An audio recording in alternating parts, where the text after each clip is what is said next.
तो जैसे कोर्ट की कुछ प्रोसीडिंग होती है हम उसमें डिटेल आपको बताएंगे। कल कमिश्नर ने प्रेस में बताया था कि मस्जिद के सामने अपोजिट साइड में अगर कोई जगह मिलती है तो वो मस्जिद को हम छोड़ के रोड मोड़ लेंगे वहाँ से। जी, तो उस ताल्लुक से भी आप कुछ करने वाले जी जैसे आज उसी के लिए सब चीज़ों के लिए मीटिंग रखे थे, लेकिन कुछ चीज़ों की वजह से देखो मस्जिद अगर कोई बीचों बीच रोड में आती है और उसको शहीद करके दूसरी जगह बन सकती है as per land acquisition act, तो हमको वो करना चाहिए।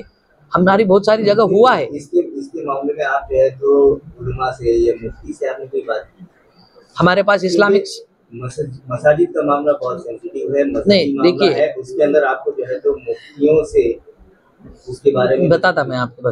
देखिए वक्फ बोर्ड का जो कंपोजिशन है उसके अंदर ऑलरेडी 2 इस्लामिक स्कॉलर है, तो हमको बाहर जाने की जरूरत नहीं, हम उनसे डिस्कस करके डिसीजन ले लेंगे। उसी लिए इस्लामिक स्कॉलर के इसमें प्रोविजन है ना। आपके अभी के नक्शे के ऊपर पूरी चली जा रही हो अभी के डेवलपमेंट प्लान के साथ सर, थोड़ा सा तो इसके ऊपर आप कुछ बोलिए। जो मामला हुआ इस मामले अभी स्पेसिफिक प्रोजेक्ट पे कैसे हमने ओवरऑल बोले ना कि जो मस्जिद, सुनिए, जो भी मस्जिद अगर रोड के बीचों बीच आ रही है, शहीद हो रही है, तो उसको अगर सरका सकते हैं तो भाई हमने लातूर में वगैरह भी जो, क्योंकि उसका मुआवजा भी तो मिलता है ना, वो मुआवजे से हम दूसरी मस्जिद बना सकते हैं। दूसरा नहीं तो हम देखो इसीलिए बोला स्पेसिफिक केस का जवाब नहीं दूंगा मैं, क्योंकि मुझे देखना पड़ेगा ना। अगर वहां पर हल ही नहीं है कोई दूसरा तो हमें भी तो सोचना पड़ेगा। रास्ता सबके लिए होता है, अगर जानबूझकर वो तोड़ी जा रही है तो हमने तो अभी जवाब दिया कि हम आखिरी सांस तक लड़ेंगे बोल के। गुंटेवारी वाला जो मामला चल रहा है उसमें बगैर की वक्फ बोर्ड के एनओसी के भी कुछ लोग गुंटेवारी कर लेते हैं, तो अपना वक्फ बोर्ड इस पर क्या करेगा? तो वही बताया ना आपको, उसको डिसमेंटल करेंगे हम। नहीं मगर वहाँ तो कारपोरेशन करवा के दे रही है, जो कारपोरेशन हमको भी कह रही है आपको भी कह रही है कि हम इसमें अब ये बात मेरे सामने जो आई है, कोई एग्जाम्पल नहीं आया है, हम उसकी भी जांच करेंगे।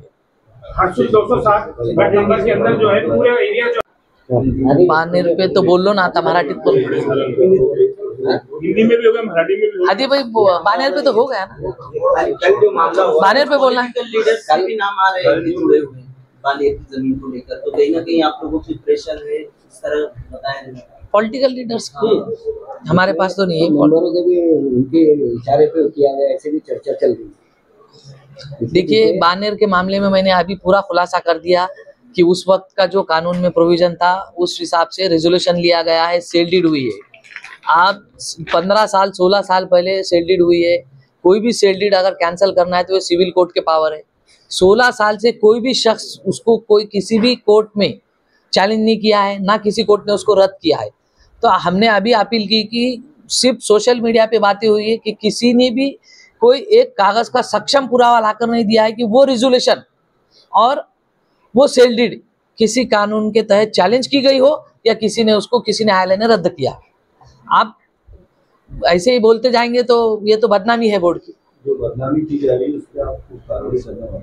बिल्कुल हम उस मामले में कार्रवाई करेंगे, जो भी लीगल हमारे राइट्स है उसके मुताबिक हम जो बदनामी हो रही है उसके ऊपर लीगल एक्शन लिए। आमखास के ताल्लुक से भी आपने यही बोले थे कि हम इमीडिएटली प्रेस बुलाए थे